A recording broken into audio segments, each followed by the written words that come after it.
Happy Sunday, everybody. I got back from the swap meet today and I have to show you all the cool things. I still have a bunch of bags to go through, but we're going to do this first while it's still fresh in my mind. I also wanted to clarify that I am a budget shopper. Anybody can go into an antique store and pay $300, $500 for a Miriam Haskell.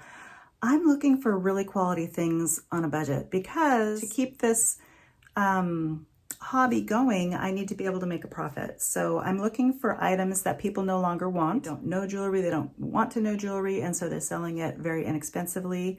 I pay the fair price that they want on a piece, but I don't want to buy it unless I can make a profit on it to keep this going, to help pay for my animals. It's a part-time hobby job for me and I love it. So let's get to it. Total spend today at the swap meet was $27, I believe it was. And I did not just get jewelry, I got a couple of other things. The first thing I'm going to show you is this beautiful little vanity mirror, little hand mirror. It's got the sweetest little picture on it. The only sad thing is that it's missing the mirror. A lot of times these will get broken. I don't know how difficult it's going to be to stick a new mirror in there. I think I'm going to try to do that, but either way, I just thought this was so sweet and it would be a beautiful display piece even if I can't find another mirror for it. So that was, everybody wants to know prices. This technically was $2, but the same vendor had this little trinket box. It is a brass trinket box with a duck on it, duck or goose, probably a duck. And this was $5. And when I bought this, she threw in the mirror because she saw that I liked it so much. So some more 80s earrings to add to my 80s grouping of earrings. Some clip backs. These are not marked. This is probably not the card that it came on, or it could be, I don't know. These are little coral earrings. They are missing a couple of stones, and I'll put those on my list to repair. They're really sweet little screwbacks. And this piece right here is a Vendome. It is a beautiful Vendome.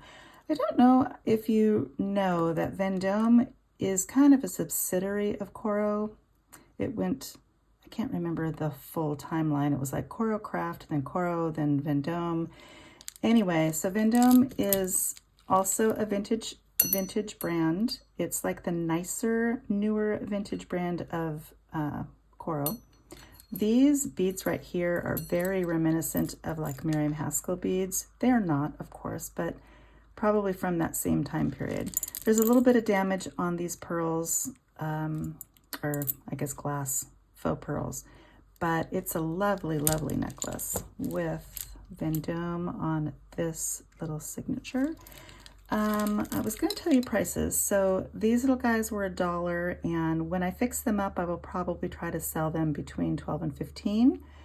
And this piece was $2. Now this is currently listed, mine is not listed, but there's another one listed for $75. So I'll be keeping an eye on that one. I don't suspect it will sell in the $75 range, maybe more like 40 to 60. But it is a really, really well-made necklace. And then these guys were $1, and I'm gonna try to list them for about $12 and see what happens, $12.99. This piece right here is not marked. It is glass, and it's a lovely glass iridescent calla lily. It's almost like, it's like a lusterware calla lily. Paid $2 for that, and I will be listing it for probably around $50. It's got a very intricate old clasp on it, and it is also not marked. Then we've got a little mother of pearl tie bar, and I don't believe this is marked either. This I paid $1 for, and I'm guessing it's probably going to be about a $10 to $12 piece. This is the gorgeous piece.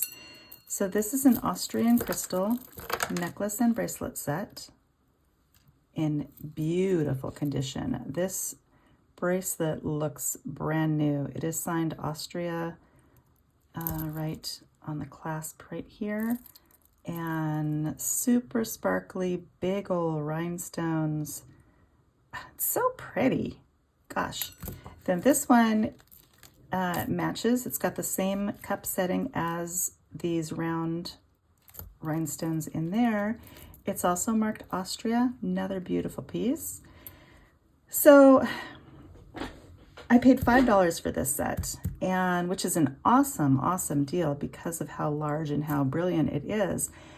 Austrian crystal is not selling as high as it has in the past, and I'm sad that as lovely as this is, it would be more valuable if it were a colored version, not just the clear. But even so, I'm thinking I can possibly get about $90 for this set. I'll probably list it around 100 and hope to get 85, 90.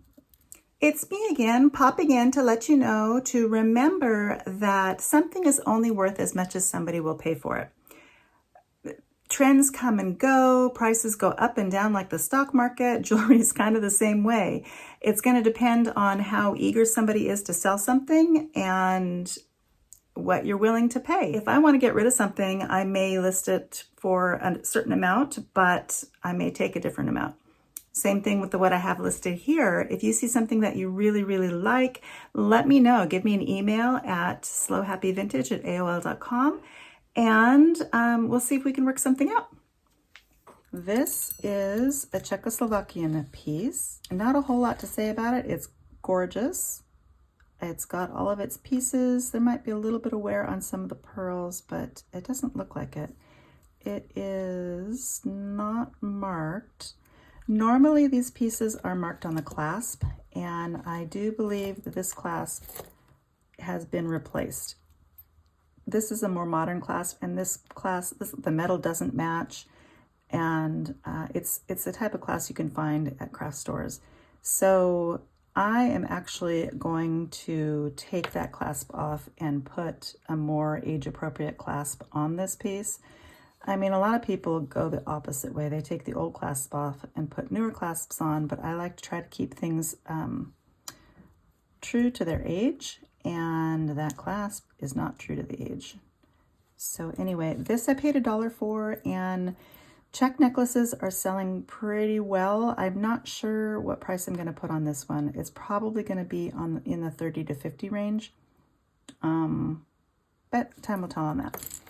Then we have, this is just a chunky chain necklace that is not marked. It's got these kind of little textured ball earrings that go with it.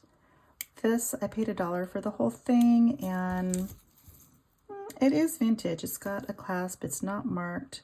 I'm totally guessing here, but for the set, probably $20, $20, $22, somewhere around there. Then we've got two marbled Bakelite bracelets, green and yellow marble. This one is absolutely beautiful, but the two of them together are just lovely. So these I paid $1 each for, and they are going right now for about $15 a piece. So Bakelite also has come way down in price. Back in the day, probably, 5 to 6 years ago, these would have been like 30 bucks a piece or more. And now they're down to 15. Then the last jewelry piece I bought was this. This is a Bliss Brothers company antique bracelet. It's got a little safety chain on it. It's got, I'm not sure if that's stamped or etched, but beautiful little bracelet. It is gold filled, and it's marked with the Bliss Brothers logo right there with the 1/20th 12 karat mark on it as well. I paid $2 for this, and the last one of these I sold it for $75. So we will see how that one does. Then other thing that I bought, is this adorable vintage purse. All beaded. It's got embroidered flowers on it and then beads over top. And it's in really nice condition. It is signed. It has a name on it. It's got what they call a kiss lock clasp. And the gentleman, this was his grandmother's, and I paid $4.50 for this, and they were just happy for it to have a home outside of a box. It's in lovely condition. It has a little bit of the handle coming undone, but nothing to be too concerned about it. I could probably stitch that up pretty easily. Then the only other thing that I bought, actually I didn't buy, here, let me go get them. Hold that thought.